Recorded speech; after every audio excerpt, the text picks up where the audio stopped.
Yo, I was going to do a bit of Battlefield 4, and I just thought I'd just take some just chatting moments really on Twitch for a bit. Now, people do come back and watch these VODs, so it is really shouting out into the void, but it's good actually. I've really enjoyed streaming and chatting out loud. Like, even though sometimes, most of the time, I don't know. Nobody's fucking listening. But that's cool because actually it's a nice opportunity. It's only when you say things out loud you really get to explore those thoughts sometimes, or get to see how ridiculous they are. You say them out loud and you think, actually, that doesn't sound right to me. Do you know what I mean?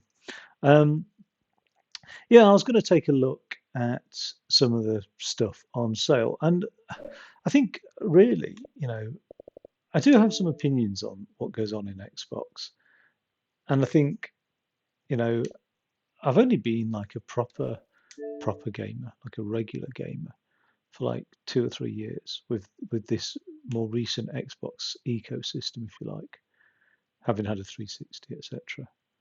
But I've been around with Xbox for quite some time. I've got above average gamer score, only because I do all those shitty games that earn you the massive gamer score. But still, it's a bit of a credential, if you like, in the smallest possible way. And I've got a above average game collection, 1664 there, it says. Um, so I've got some good insights into Xbox and gaming and things like that. And one of the things that I've realised is Xbox massively, and all in the games industry, a massive drive towards digital gaming. Obviously, I mean that's been going on for a while now. And there was the attempt by Microsoft a few years back to make consoles digital only, and there's rumours that the new Xbox mid-gen refresh might be digital only as well, which is strange. Now, for me, I'm more than happy with digital only. All right. The biggest real criticism, right? There's principles like, oh, you don't really own the game, you don't control it, blah blah blah. They're all like principles. They're not in reality.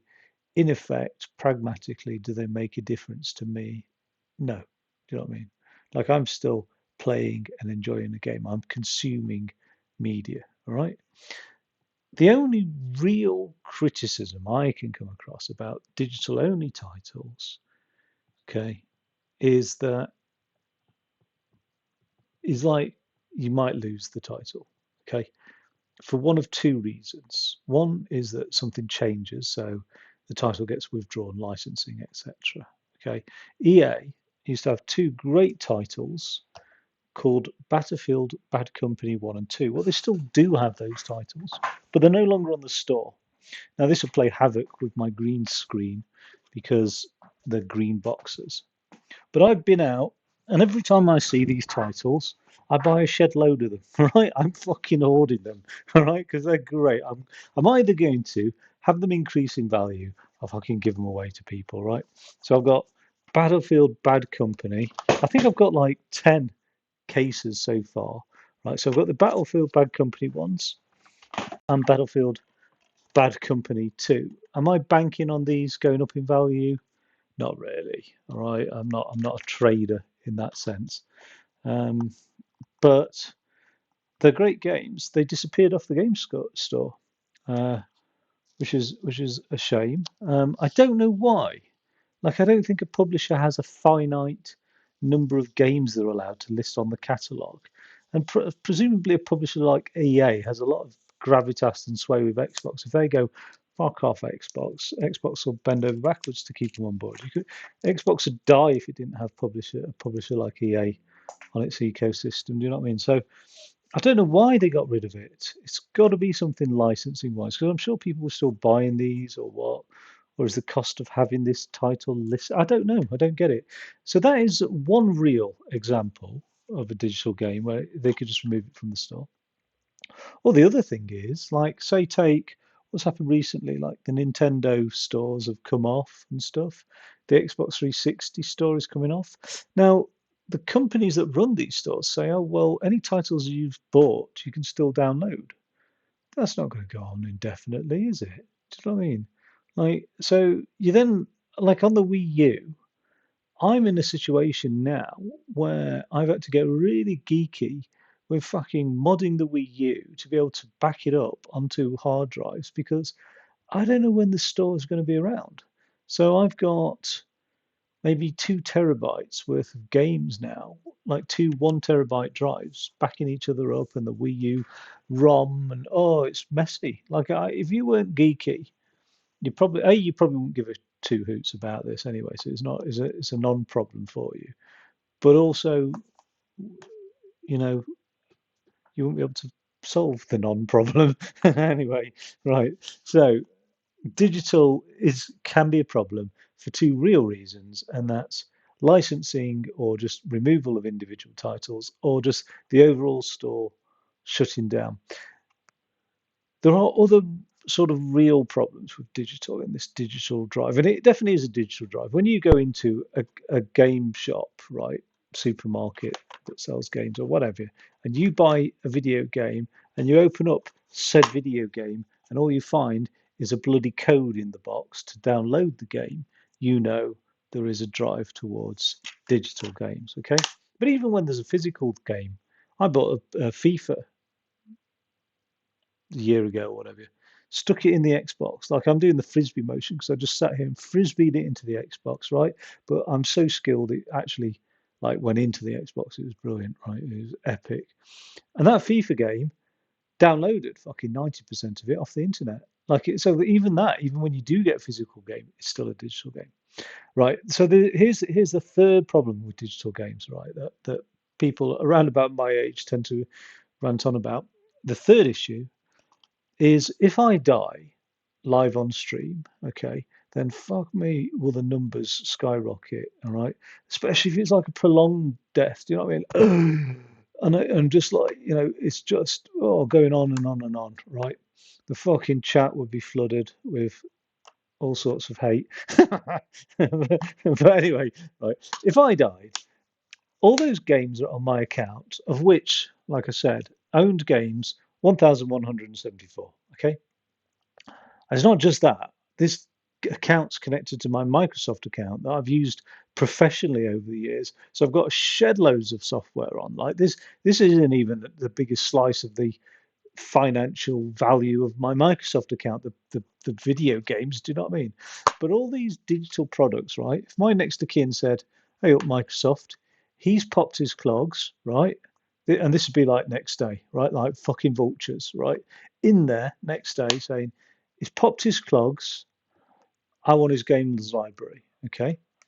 Microsoft will say, fuck off, okay? But they'd write it in a way that was a bit more corporate. So they'd probably say, piss off, okay? These games are connected to me as a person, my account. They cannot be transferred, right? So here is the third problem, third issue. And I'm not just making this up. There are examples, all right, where people have gone through this with Microsoft, and there's no mechanism by which to transfer digital ownership of a product from one account to another. Now, I would imagine the European Union would get involved with that and sort that shit out because they're good like that, right? Fortunately, being a UK citizen, we are morons. Okay, we've got 55% of people in this country are morons, right? Which is probably about average, isn't it? Really, because 50% of people are less intelligent than the average intelligence by definition, right? But anyway, voted us out of Brexit, so we're no longer protected by all the EU legislation. Some of it we are still in a sort of like roundabout way. Like EU have ruled about batteries and USB-C. Well, vendors aren't going to start making one product for the Europe and one product for the UK. So luckily we benefit by Europe's legislation still, but I imagine they'll get on the case with this digital ownership issue at some point and really put the pressure on these companies because it's not right that I buy a game and then it dies with me. No, if I own that game, you're telling me I own it, then it should be transferred to somebody else. So those are the three legitimate issues I have with digital ownership, I think. And we know people are moving to digital ownership. But actually, to address that, what the push is now is to a subscription service where you don't actually own it. And this is where Xbox Game Pass comes in. Now, I'm happy with digital games because I do not want 1,200 fucking Xbox tacky games cases clogging up my living room or wherever they would be. I mean, it would be a ridiculous amount of things. I've got 600 CDs there, and that's just a huge tower of fucking CDs, right? And CDs are a lot thinner than bulky DVD cases by far. Okay, so 1,200 would just be an insane, like quarter of a wall or something. It'd just be ridiculous, right? So I'm happy with digital, all right? I'm also happy with Game Pass um, because I don't feel the need to own a game so much. And I enjoy consuming content. I'm happy to be licensed to access that content without actually having to feel that I own it. I think ownership's bullshit philosophically. You can't actually own anything, can you, really? Because you don't even own the atoms in your body. You're not even in control of them. Eventually, they will return to dust. You know what I mean? They've come from the stars. They'll return to the stars. Like you don't own shit. Nobody owns shit. It's all a delusion. Do you know what I mean? It's a delusion that most people maintain for each other's mutual benefit. But ownership is no, it's nothing. It's just a concept that really means nothing. So I'm not too fussed about ownership. I'm happy with Game Pass. I'm happy to play a title and it disappear and whatever. It can be a bit frustrating that titles come and go off Game Pass and stuff like that.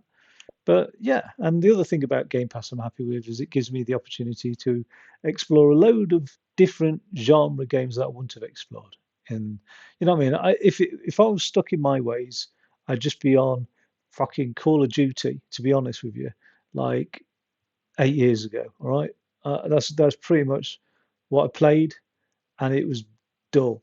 And it was only having explored like other sort of titles outside of that comfort zone, which was Minecraft that did it for me, that got me into exploring loads more titles. And I like Game Pass as a service like that. Although to be honest, like I've played games recently like this Open Roads, it was okay. And The Quarry. Well, that's a genre of games that I'm not too keen on. It's an interactivity. It's like watching a video, basically, but with a shit plot. It's like a B video where you get to press a button occasionally. Well, that's not a fucking video game, really. Well, actually, it is a video game, isn't it? But you get what I mean. It's not really a video game in that sense, where you've got like control over stuff. Game Pass is a pretty cool service, but there is a drive to move people towards that service. It's worse than that, actually. It's worse than like digital non-ownership subscription services. Because don't forget, Game Pass is £150 a year. You know, if I'm having 5 years life out of this console, a good healthy 5 year life out of the Xbox Series X, at the retail price of Game Pass, at like 12.99 a month, or how much? I don't know how much it costs. How much is Game Pass? I don't know. I bought 3 years. So I just can't remember. But it's about 12.99 a month, right? Something like that I've got in my head. £150 a year over 5 years. I'm just stalling here because I'm trying to do the maths, right? Over 5 years, that's £750. So in terms of Game Pass subscription, £750, you have nothing to show for at the end of it. That Game Pass ends 5 years, you don't own a single title in that time frame, right? You might have had loads of pleasure, but you don't actually have anything to show for it. Okay, you've spent more on Game Pass than the console itself, haven't you? Really? So it is a bit ludicrous, really, in that sense. Game Pass. Um, but loads of companies are moving towards subscription models. I used to pay for Adobe. Like, I used to just buy Adobe suite of programs. I think the last one I bought was Adobe CS3. You know, it wasn't cheap, but you bought it, you owned it, you used it. Now it's all just like a subscription thing of like 100 quid a month or something like that. It's crazy. There's so many subscription services just had a fallout with the company, IFTTT, if this then that, because they had a lifetime subscription offer. It was like $2 a month, and they promised, and they've actually written this down. This will be a lifetime, forever, right? Deal. 3 years later, the forever deal ends, and now they're trying to charge me $12.50 a month for what I'm paying $1.99 a month, because they've said, oh, your package is cancelled. Subscription stuff, all of this is dodgy. It is the fastest way to make people poor is subscription services, because it's little bits here and there. Do you know what I mean? Like the BMW example, where you could have a BMW with the capability of heated seats, but you had to pay a monthly subscription to actually use your own heated seats that you fucking bought, right? Well, BMW relented on that one. I don't know which fucking genius at BMW came up with that scam of an idea, but this is what companies want. They want to milk you. You don't rob somebody of all their money at once, because that then ends up in problems. They don't like you if you take all of somebody's money at once. They tend to get a bit protective and they don't like you. But if you just fucking pinch a little bit here and there, right, you can get away with it. It's like milking a cow or something, or I don't know, if the milk was blood. That analogy doesn't really work, right? Scrap that. But this is what subscription services are doing. It's just like little by little draining you, right? So be careful of that, because the average American, and we know that American values, I'm not going to use the word disease, but they do spread to other Western countries. So we'll be next in line. And the average American, I'm sure I read on a report, spends something like $229 a month on subscription services. But when asked, the average American thinks that the average American spends something like $80 a month. So they don't. So not only are they getting fucked every month, but they don't even realize how badly they're getting fucked. And that's really strange to me. Like how, and I could see it happening. I could definitely see this happening with Netflix, etc. In the early days, I just thought, yeah, and it's very easy. Like Disney, Netflix. I'm not even going to list the shit I've. But anyway, um, so there is a drive towards subscription services, and it's more money for nothing, basically, for the companies. However, saying that, I'm happy with Game Pass myself. Um, there's one level worse than all that now, and the perfect example of this is Amazon Luna. Okay, now we know Amazon are a big evil employee shafting bastards of a company, right? We know that, all right? If you don't know that, you've been living under a rock or in denial, or just can't bear. You're just absolutely addicted to your cheap shit from Amazon and the inconvenience of acknowledging what a bunch of bastards they are. Anyway, Amazon Luna is a game streaming service, right? A bit like xCloud, although you don't really have an xCloud type thing you do. You know what I mean? You don't have an xCloud device or whatever. xCloud is when you find a Game Pass game that you don't have installed, you can play it over the cloud. Where the hell is the xCloud for this game, eh? Hey, I don't know. All right. Well, that was a bad example. Um, oh, that's got a cloud version there. Oh, so maybe some games aren't cloud capable or something. I don't know. It's a bit strange. I uninstalled the Quarry. Because I'd completed a run through, and I'm not going to really go back to it. And it's not really a game where lag's important. So I uninstalled it thinking I could play it on the cloud. It doesn't look like I can. I don't know.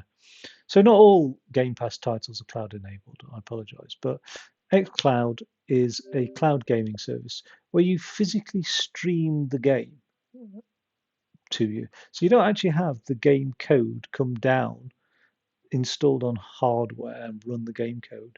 You're just streaming a picture. And I guarantee this will be the future of gaming, right? And there's several reasons why this will be the future, and it absolutely will be the future. Okay, the biggest barrier to this is bandwidth, right? The amount of data that can go down a pipe. So if that's a pipe, all right, we it only supports a very limited amount of data. We need a bigger pipe to send more data down, okay? Especially if we're going to stream.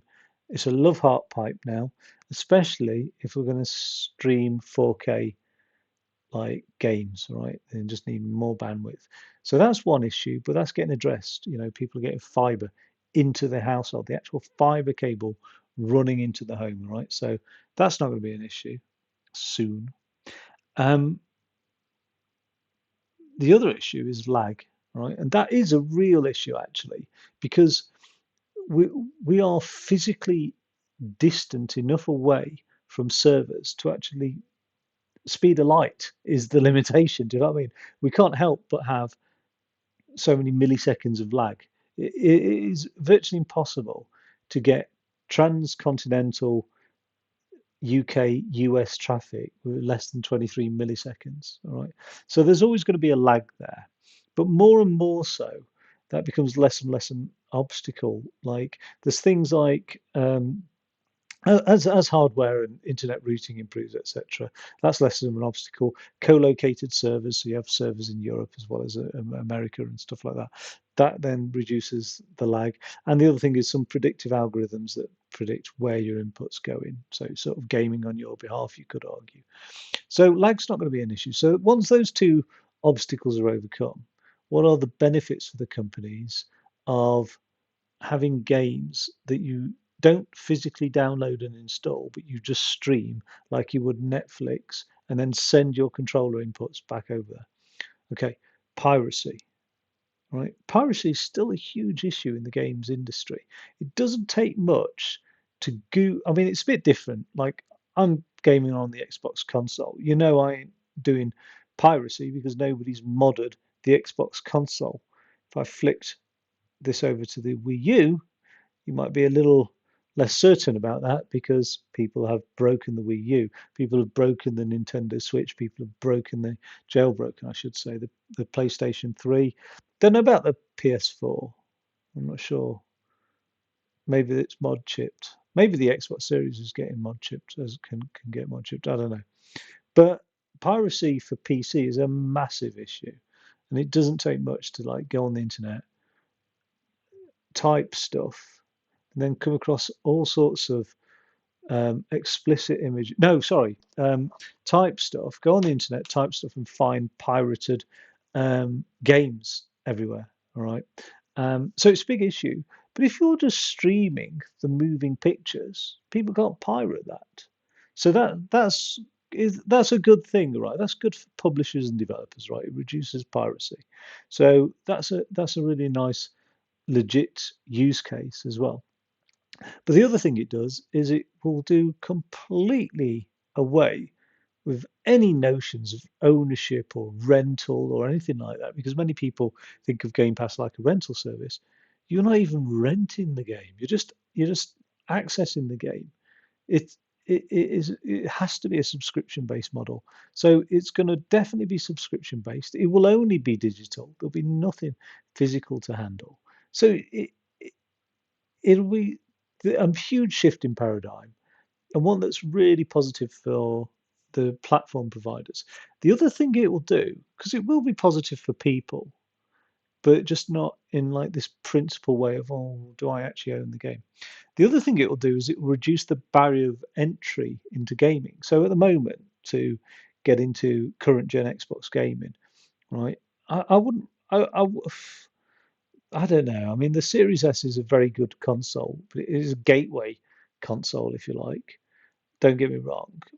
But when asked, should I get a Series S or should I save up for a Series X? I would say just save up for the Series X. I'm sorry, but like it's worth the difference, really. Is if unless you don't mind the compromise. Do you know what I mean?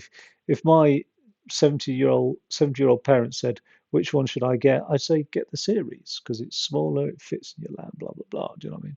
But if somebody's really into high fidelity graphics, 4K TV, etc., I'd say get the Series X. And that console is about £400. That's a barrier for a lot of people. In the UK, we have 3 million people, thanks to the fucking Tory government, going to food banks on a regular basis. You know, £400 for a household is a huge barrier to gaming. Okay, you know, any decade, any period really, not even just times of modern working poverty period, but any period. So if you're just streaming games, you don't even really need a console. That's the strange thing. I can stream Xbox games, I think, through the web browser. And I can play Amazon Luna through the web browser because I have done, and or you can use your mobile phone, which a lot of people have that. And I mean, my mobile phone's quite an old one, really. I think it doesn't. There's no limitation to it, so I'm not going to upgrade. But it's got to be like it's actually 2 years old because I bought it brand new, but the model came out maybe 3 or 4 years ago, and I can stream games to that quite easily. So I think streaming games will definitely be the future. Low barrier to entry, total control and ownership over the content, reduction in piracy, and a change in paradigm for the consumer that will benefit publishers, developers, and platform providers in terms of revenue, etc., because people won't worry about game ownership. The other thing that we're seeing a change in trend is free to play games where the real but a huge revenue earners like Roblox and Fortnite, fucking unbelievable revenue for a free game because I think it's ethically bad, but they target kiddies on microtransactions. You know what I mean? Spend your pocket money or your parents' money or whatever on some dog for your character that does nothing for the game. Do you know what I mean? That sort of shit. Well, that's a huge trend as well. Um, but the weird thing is, I jumped onto Fortnite the other day. I thought it was absolutely superb. Lego Fortnite, Rocket League type thing that they've done. I don't know what it is. And the actual Fortnite game, I thought they were brilliant for a free game. There's loads of other free games that I've played that have been really, really superb. I think it's like either Fallout Guys or Stumble Guys. One of those is a free game, great title. Had lots of fun on that. PUBG, can't remember now, but rarely have I come across a free game that I thought, no, this is dreadful. Do you know what I mean? Very rarely. Mm, you know that Microsoft are pushing you towards Game Pass, okay? In the same way that like the test, like my local Tesco's, right? I go in there, and you would be an idiot to pay the regular price on anything, right? Because almost every item now has the club card price to it. You've got to have a Tesco club card to access the better price. And the better prices, the difference can be something like the regular price is £8 and the club card price is £3. It's like less than half price. It's crazy. So they're really saying you can't shop at Tesco's now unless you have a club card with us, all right? Microsoft, I think, are doing this same sort of thing where they're heavily incentivizing Game Pass to the point where if you don't have Game Pass, you will feel excluded or discriminated against. And here's one example. It's been like Amazon Prime, right? Like I couldn't give a fuck about Amazon Prime when it first came out. You know, if I had to wait, what the fuck am I going to buy off the internet that I need today or tomorrow so urgently? Do you know what I mean? That because don't forget, I grew up in a time where you just shit happened when it happened, and you just waited for it to happen. Do you know what I mean? If a mate said, "I'll give you a call," you didn't know when that was going to be. You didn't have like the ability to text or check that they're online or any of that shit. It'd just be at some point you were in the house and your landline phoned, and that's when they gave you a call. That could be next day, a week later, 2 weeks later, what have you. Do you know what I mean?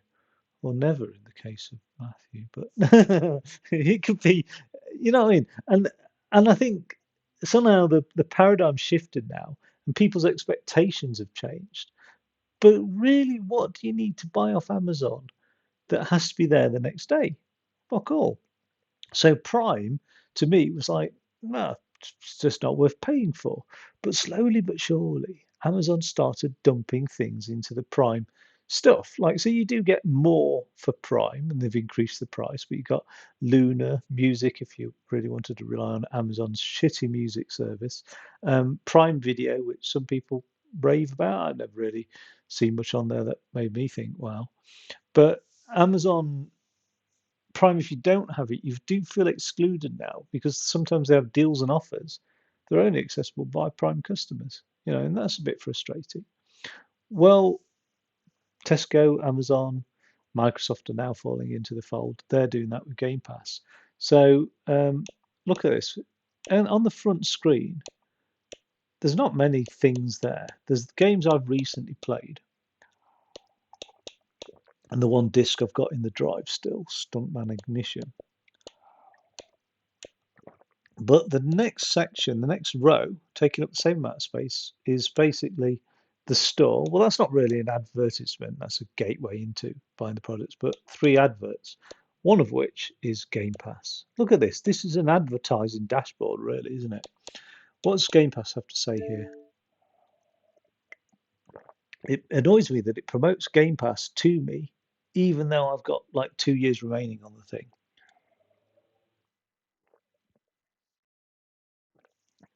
Because somebody very kindly gifted me 6 months Game Pass Ultimate, so it nicely extended it.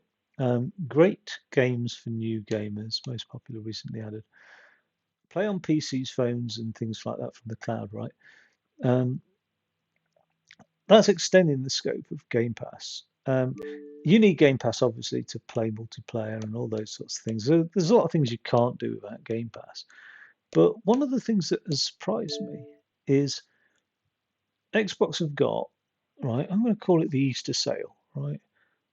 I don't give a fuck, right? It is an Easter sale. In everybody's mind, it's happening at Easter time, okay? This whole, like, non-religious, let's call it the spring sale, fucking shit, no.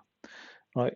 In their Easter sale, if you are a Game Pass member, you get a week ahead to have a look at these prices. So non-Game Pass members can't access these prices that I can see right now.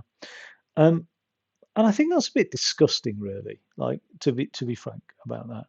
Like, what difference does it make? Like that just means somebody who doesn't have Game Pass waits a week longer, right? I don't feel like I've been gifted something here by getting that week early. But then again, I'm not the typical person who has to rush into buying a game because I've been marketed at to go out and buy the game today. Do you know what I mean? I can wait till it's dirt cheap. I'm happy to do that. I'm happy to play a game from 8 years ago. If I enjoy it, it's fine. But yeah, it's just another way that Microsoft are like making non-Game Pass subscription holders feel a bit excluded or discriminated against, or just whatever the correct phrase is, but just left behind, if you like, in a way. And it's just more evidence that really they want everybody paying a Game Pass subscription. And why? Because of what I said earlier. Because it's better to bleed a little bit of money out of people, like a leech, right? If you think of Microsoft like being a leech, it's better that they leech out some blood rather than fangs fully into the neck and they drain you completely, because then you die. It's better to leech a little bit of financial blood out of you over your lifetime, because then you can leech a lot more. And that's why they want everybody on Game Pass. So there we go. There's my little talk, my positivity pet talk about digital gaming, subscription services, and streaming or cloud streaming services for gaming, why they've come about, and how they benefit mainly the platforms, publishers, and developers. They can also benefit us and some of their downsides. However, all of that criticism being said, just being able to see it for what it is, I'm quite happy with Game Pass, quite happy with digital gaming. But I'm also quite happy that, I don't know, Like if I lost I spend a lot of time on the Xbox. If I lost the Xbox in a week's time, I wouldn't be that gutted about it, to be fair. Like I'd just move on to the next thing. I might start reading regularly again, or do you know what I mean? I might start getting through some of those programs that everybody recommends to me on fucking Netflix and Amazon Prime and whatever. I don't know. Well, when I say Amazon Prime, I mean torrents. So there we go. Things that are on sale that I don't own that I'd like to own,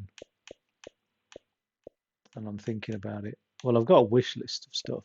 It's nice that Dead Island 2's come on Game Pass. So this is the shit that's come a week early. I do have those too, but that one's on Game Pass, so I need to get that one done before I play Plague Tale Requiem 2. They're not. I don't think they've got huge replayability. They're just little adventure games, but graphically they look superb. Really impressed. I was quite impressed with Anthem. It's got mixed reviews, 3 out of 5 there. It's got its haters. It's got people who love it. I really liked Anthem. I thought it was quite an unusual game. It sort of reminded me of another game. Yeah, that's useful to know, isn't it? There's a game and it reminded me of another game. 2 Aliens titles here. People didn't like Fireteam Elite. I didn't like Fireteam Elite. I can't quite put my finger on why. There's not much story or character investment, but it's good gameplay action. I think I just died a lot in it. And there's 3 of you that can co-op in it, but it doesn't have any built-in. You see, I like to chat when I'm gaming. Like, you can't really coordinate with just like emotes. Do you know what I mean? And it doesn't really have that built-in means of chat in that game. So then you have to go invite people to the party, and that always feels a bit strange to me. Like I'm in the middle of a game, and then some fucking stranger invites me to the party. I'm like, who's this now? And then you notice that like their names on the 30 odd players on your server, and it's like, oh, okay. I always feel that's a bit like just odd. Do you know what I mean? Like, I don't know. I suppose that's probably me, more reflection on me. And this other Aliens title, which does look pretty decent, that's on my wish list. So I'm umming and ahhing about this one. Aliens Dark Descent. What puts me off it is I've got loads of games that I haven't played yet, so that's just what puts me off buying any new game. But it's an isometric, like tactical aliens game, which isn't really the way I want to play aliens. Might be the way I want to play Diablo or The Ascent or something, but not aliens. I like the idea of being first person in aliens. So I'm sort of not 100% on those 2 titles, and I've actually got an Xbox 360 game called Aliens Colonial Marines, which I haven't completed yet, and I did quite enjoy that. So I don't know. Atomic Heart on Game Pass. I've been playing that on and off. I had a bash recently. That's up on the channel. Back 4 Blood, another one that I struggled with. That I should like it. I liked Left 4 Dead, but I just didn't quite get into Back 4 Blood. I'm not sure why. Don't know. But there we go. Battlefield Hardline was one that people really didn't. Oh, where is it? That's not Battlefield Hardline. There it is. People really didn't like that. It's very different to any Battlefield game for some reason. So, is it where you play cops? Battlefield is in my opinion better than Call of Duty, and it's a different type of. It's an FPS game, but Battlefield Hardline is very different to all the other Battlefield games. This is strange. I nearly bought this. This is on sale at the moment, and I very nearly bought it because it wasn't included with EA. And then I noticed on the website it is, so I've just installed it. I don't know what the hell's gone on there. Yeah, some of the good titles. Again, I own Battlefront 2. I actually bought Battlefield 5 because I was like, I just like it. I really like the title. Biomutants one I got ages ago, and that's a bit of a tactical one. It looks pretty good. I just haven't got it. Chance of Sonar. That really reminds me of a title I've been playing recently, and I keep meaning to see if it's by the same developer. That I just love that graphical style. I love like this ancient mysticism. Um, I just imagine it's got like a more majority female dev team. I don't know why. It's just something about it that's a bit more. There's some depth to it that you don't get in most games, if you know what I mean. That I presume only female devs could bring to the implementation of a title. It just isn't quite there with the discounted price, I don't think, for what it is. So I might wait a bit on that. And actually, I don't know how long that title's been out as well. I don't know what put me off getting this, but oh, it's a recent release anyway. It's September 2023. So wait a while, that'll come down in price. Like I said, I never rush to buy titles. I've got more than enough to play with, and I don't have to have the latest titles. Yeah, Dead or Alive, just not really into it, really. I don't know why. It's not really. That's on Game Pass anyway, Dead Space. So I've enjoyed that, playing that. It was okay. A lot of these are on Game Pass already. So this is the other weird thing about Game Pass is you have a Game Pass subscription, but then having that Game Pass subscription affords you a huge discount on buying games that are included on the Game Pass subscription. So it's like it double hits you. You're subscribing to it and then you're buying it as well. I thought this was on Game Pass, Dragon Age Inquisition. Game of the Year edition. I thought I bought this as well, so I'm a bit confused. Spoils. Oh, I did. I have bought this, so I just haven't bought all the other shit. I bought most of the other shit, but not all the other shit. Fuck. I've obviously bought a lot. I have no idea what that title is. God knows when I bought it. Never mind. Dying Light, I think I own that, but not that edition. This is one of the confusing things about the store. You might, and this has screwed me, like, and like those Control games, I've bought like the fucking Control Xbox One version, the Control Xbox Series version, and then Control Ultimate, thinking, oh, that's a good title. I don't own that. I'll buy that. Actually, it turns out I do own a different variant. And this Dying Light, well, actually, in this bundle, where is it? I actually do own Dying Light.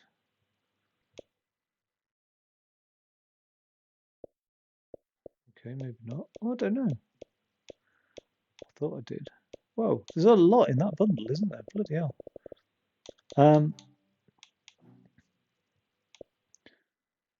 Astronaut bundle. All right. Yeah. So I own Dying Light, just not all the other shit that comes with it. I don't know if that's worth the other shit that comes with it.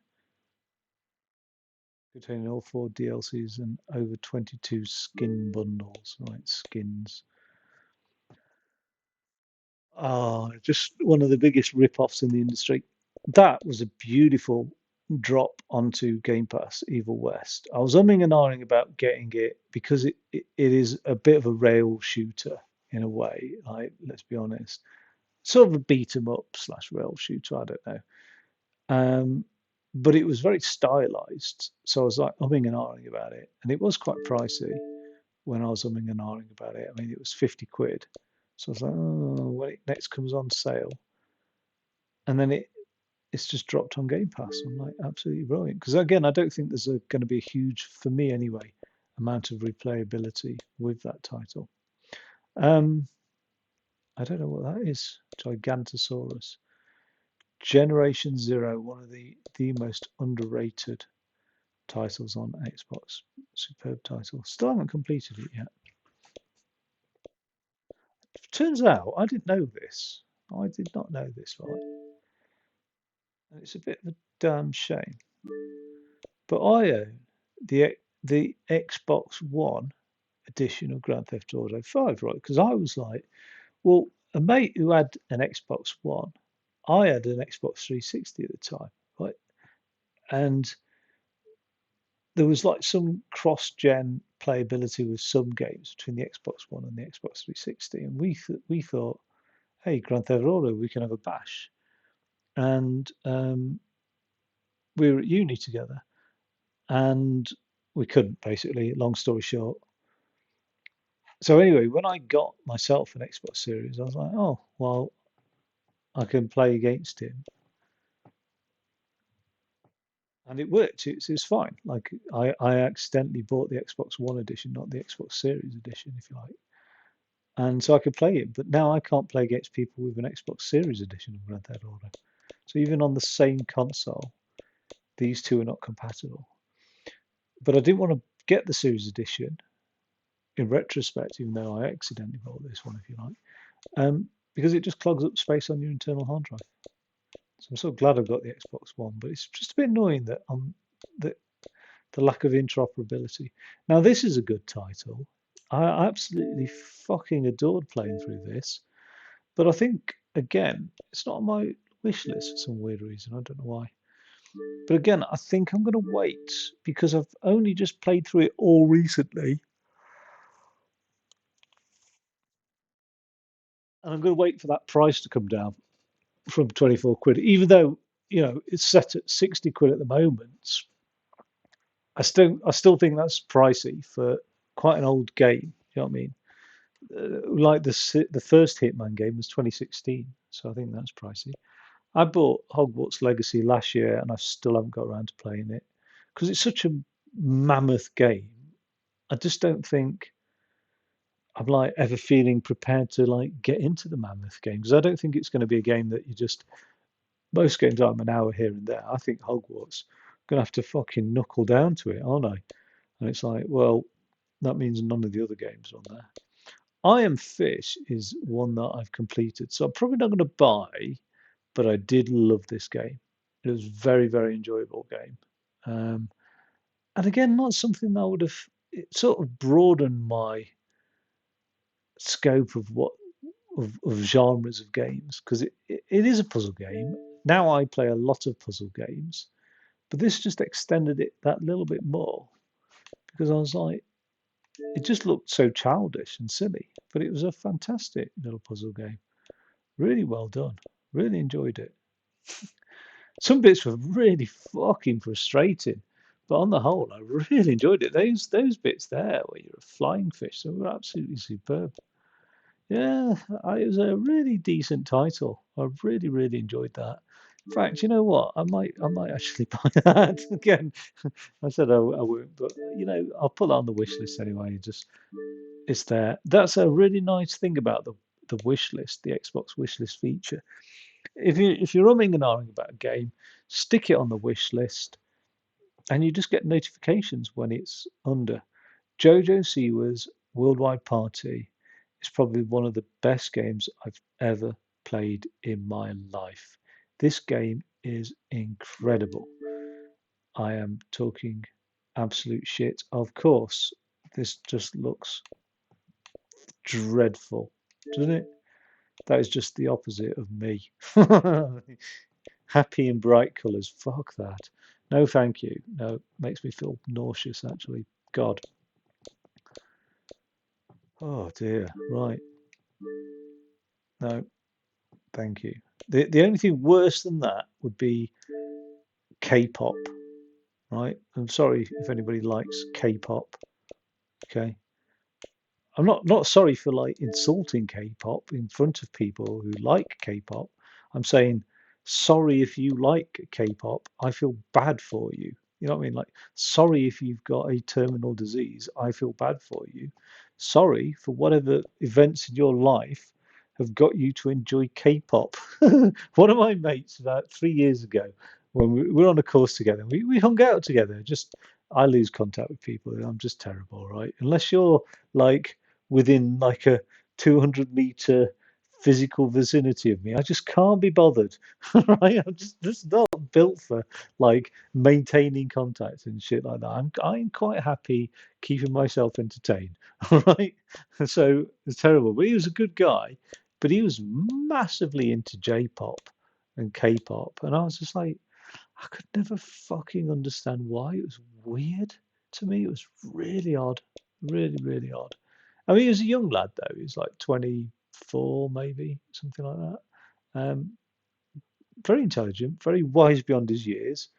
But yeah, just had this obsession with K-pop, and I wanted to like it, but I just couldn't. I want to like anime, but I just can't because I feel I'm missing something. If I don't like something, if I listen to a piece of music or I look at a piece of art and I don't like it, I take the stance that there's something a little bit ignorant or uneducated or unappreciative about me, and can I change that a bit to be the point of appreciating something?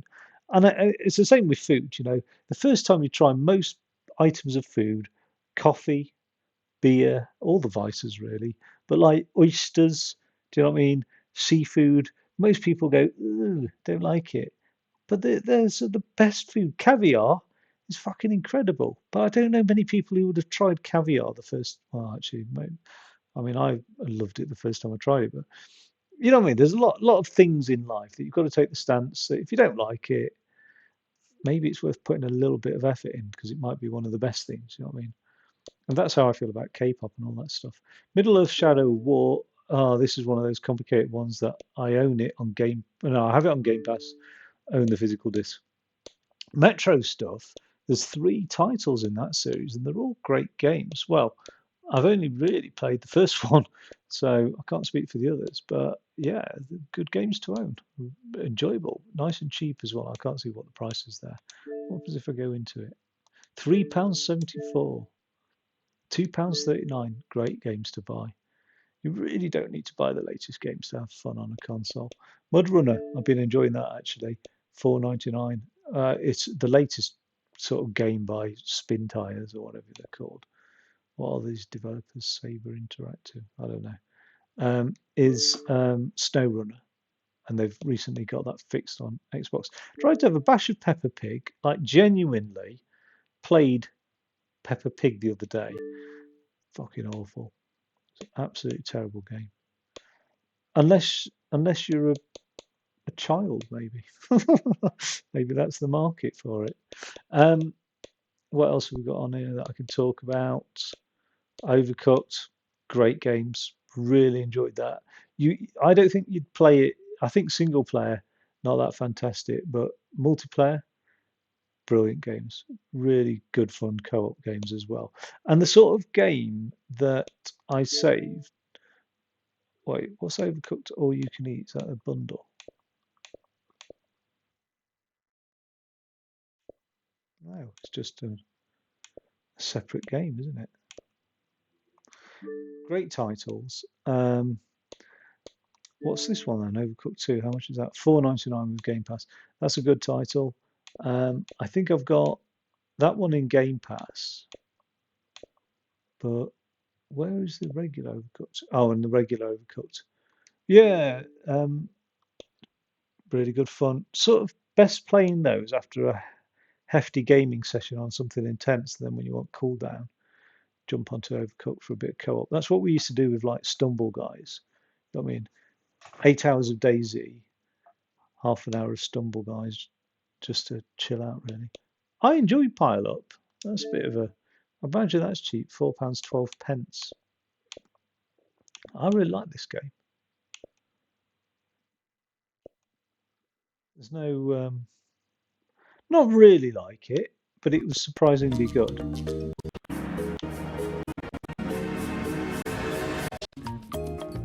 It's like you're just a box, basically. You're just like a box courier, and you put boxes on your head. Not played it multiplayer, but that'd be pretty cool. Just had a bash single player. It's all right. It's a decent title. Never really got into Plants vs Zombies, to be honest. But I have had a bash of them, and they're okay. They're obviously on sale. But Red Dead Redemption 2, that's really held on to its price for so long. Like, that's the cheapest I've seen it, and this is years after its release at £18. It hardly ever went on sale. Never went on sale from what I could see. I bought that a year and a half ago, still not got around to playing it. People tell me it's an absolutely incredible title. But I finished the first Red Dead, so I'm like, if I jump onto the second one of the few games I've actually completed was Road 96, and it was coming off Game Pass, so I was like, yeah, I'll have a good bash of that. And it's a good game, actually. It's set in this future where children's travels across borders or within the country are restricted, and you're just playing different children's lives. It's like a Tarantino game where they're all sort of interconnect at the end, if you know what I mean. Trying to make it across the border, and yeah, it's pretty cool. It's pretty decent. It's a puzzle game, and it's like a nice version of Hello Neighbor. And if you've ever played Hello Neighbor, you'll know what I mean by that. Like it's that sort of style of graphics and gameplay, but without the shit. Do you know what I mean? Like no, Hello Neighbor can be so frustrating. Sims 4 can't comment. I mean, it's just weird. I, I I liked the look of Sims 4 based on one YouTube video that's quite popular, and it's about a guy who like forces one of his characters into misery. Do you know what I mean? Like proper depression. Like I think he gets like this character called Gary, who's very grey, gaunt, and he puts him with this like Giga Chad, Brad, or whatever you, and Brad's always having parties with people, and it's just so funny. Like the way he's filmed it and set it up, it makes it look good. But the actual gameplay of Sims 3, I can't, or Sims 4, I can't imagine anything worse for me anyway. That's a very popular side-scrolling shoot 'em up, Cinemora X.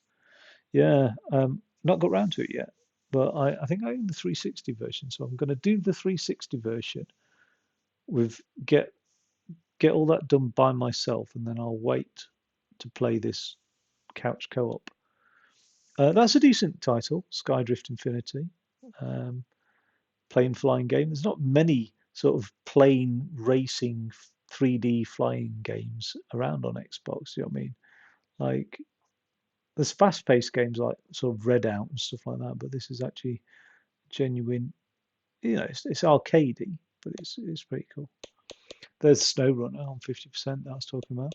I'm glad I would not have bought SpongeBob SquarePants. I've not played it yet, but I played the other SpongeBob and I was like, yeah, it's all right actually as a platformer.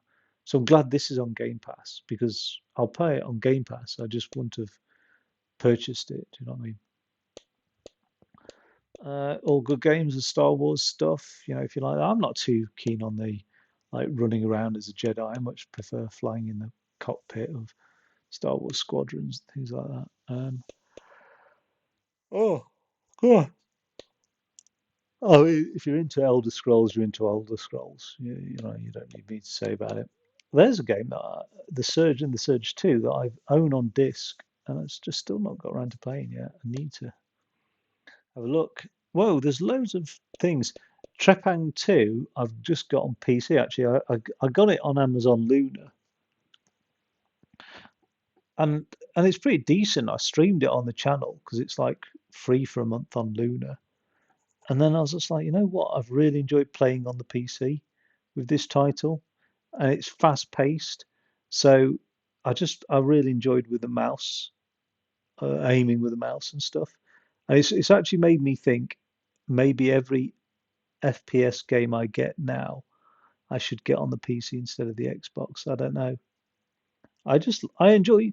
And the trouble is, if I get games on the PC, I'll never leave the office because like in that little office room is everything that I like, if you know what I mean, from like mixing decks for music through to like a workbench and soldering irons and little projects and an arcade machine and my actual triple monitor setup computer. I just wouldn't fucking leave that room. Um, and it's like having the Xbox actually gets me to explore a different part of my own house. Do you know what I mean? This is just really weird. Like I am that like become that not reclusive, but just like lazy. I think it's just pure fucking unadulterated laziness. Like I will not get supermarket deliveries because the supermarket and the gym are the staples that get me going out the house now. Like I honestly just like I don't know. I don't know. Gardening gets me going into the garden a bit. So yeah, I'm sort of grateful the Xbox actually gets me sat in my own lounge and exploring other places. I don't know. That sounds really weird, doesn't it? It probably is really weird, and there's probably some further reflection required on that. Titanfall 2, I mean, Titanfall was very, very highly thought of, and I think Titanfall 2 equally. That's the Ultimate Edition, but I think The regular edition is on Game Pass, is it not? Right. Never really got into it, to be honest. Um, is there not a normal Titanfall? What's included in Titanfall 2 Ultimate Edition?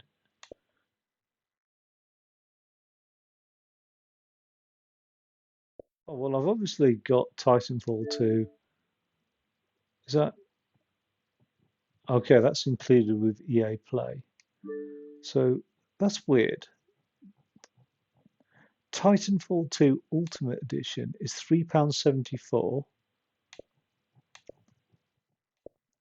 But what's in here?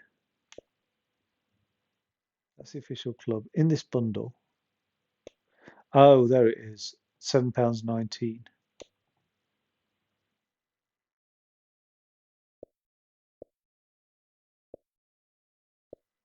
No. Deluxe edition content. Whereas if you to buy the actual, just the base game by itself, it's 17.99. The fuck? What? The fuck? What? Right, I'll add that to my wish list. Wait, to your wish list. You've successfully, because it's a very decent price. I just don't know if it'll. I think by the time that came off EA Play, the servers would be down anyway. So there's sort of no point in owning that as a multiplayer game. I've enjoyed Unravel 2, not played it two player yet, but I've enjoyed that. I've got Vampire, obviously, that's a decent game. From the looks of it, not played it, but from the reviews, it does look good. I don't know. Wasteland 3 was fucking disappointing for me. Well, I think it was the original Wasteland 1 and 2. I thought it would be a bit more like um, Borderlands, but it's like a lot of RPG text boxes. I was like, oh my God, no, thank you.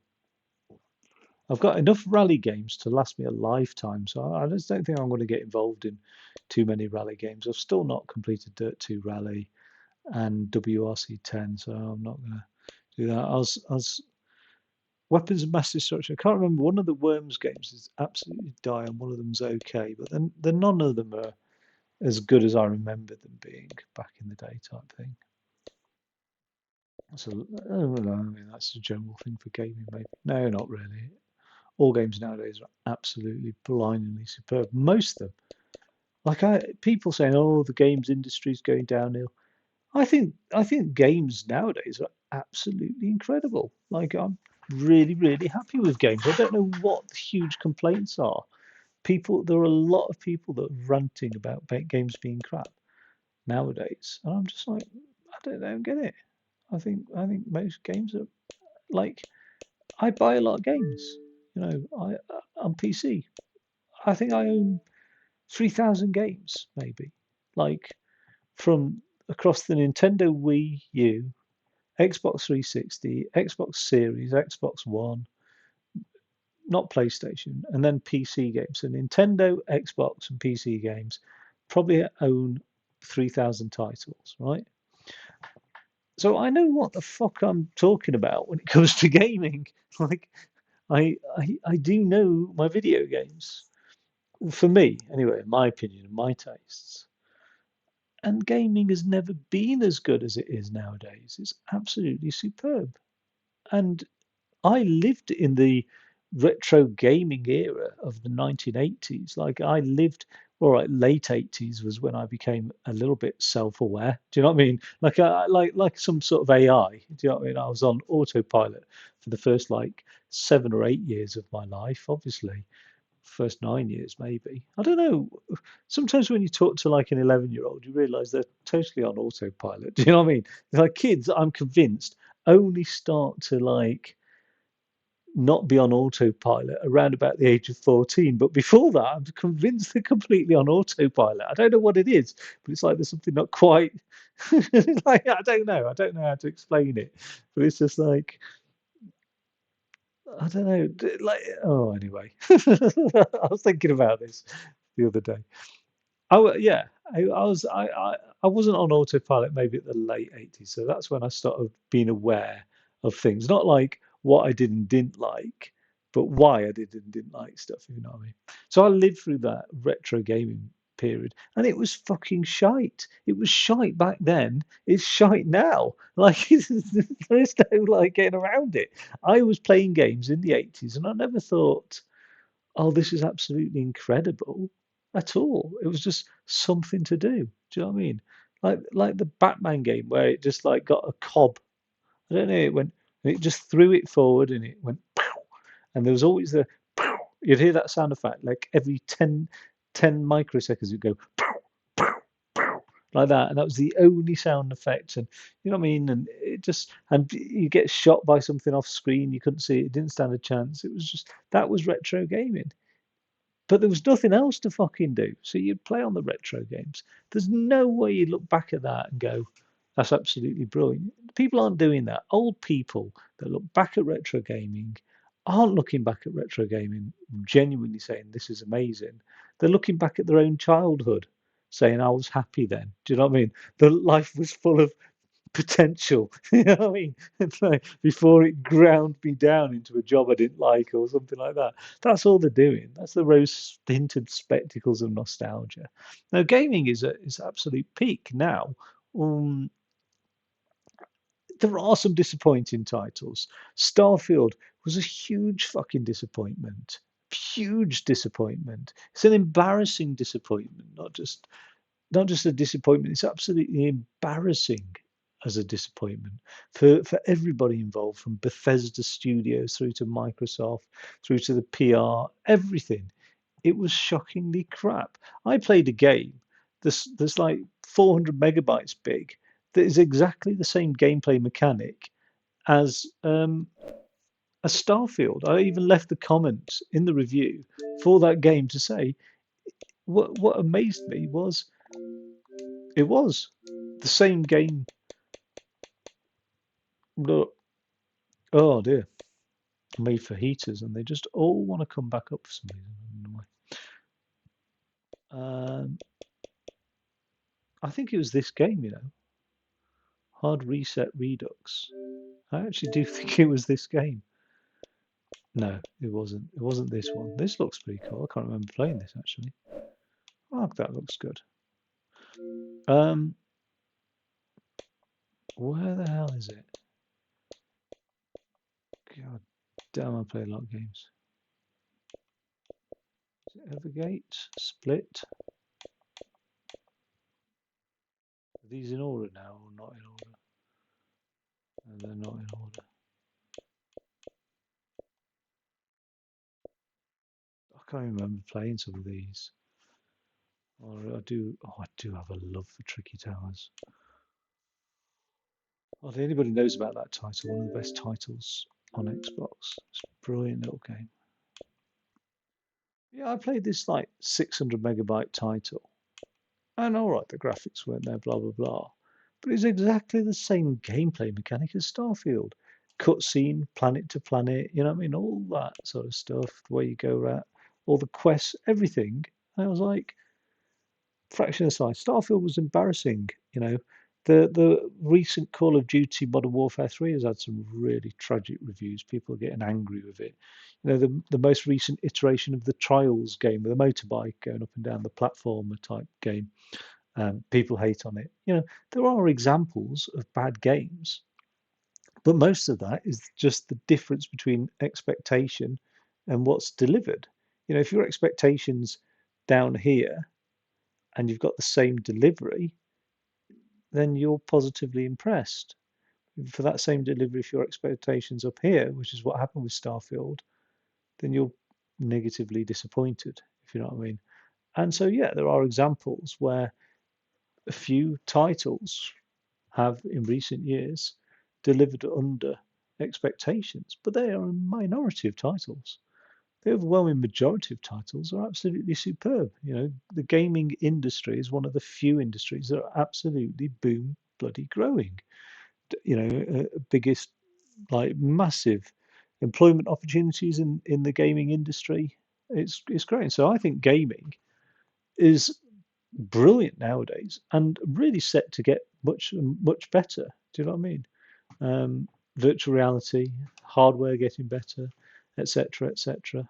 I really do think we've got a positive horizon for gaming. Anyway, so yeah, that's my little just talking thing about Xbox, sharing my thoughts. And actually, I don't think I've said anything out loud that I think, listening to myself, that sounded ridiculous. Or if I did, I've blanked it out now. So the next question is, what do I game on? And I think I'm going to go on a bit of Battlefield 4, bit of Battlefield 4. Now, before I play a bit of Battlefield 4, I think I need to go for wee wee. And actually, in which case, I might as well restart a different stream. This was supposed to be like a 10-minute thing before the stream to say this is what the games are on sales, and it's gone on for a bit longer than that. And I've sent myself to sleep. Oh God, I don't know why I suddenly feel tired. I think it's all those fajitas maybe, or coffee. Coffee is supposed to wake you up. I do wonder if I've got ADHD, because one of the signs of ADHD is that stimulants put you to sleep. Do you know what I mean? And I'm just like, God, I've burned myself out. Anyway, I will restream Battlefield 4 in about 5 minutes, I think. Yeah, I haven't got anything else to do in that time. So yeah, I'll jump on in a bit. All right, catch you in a second.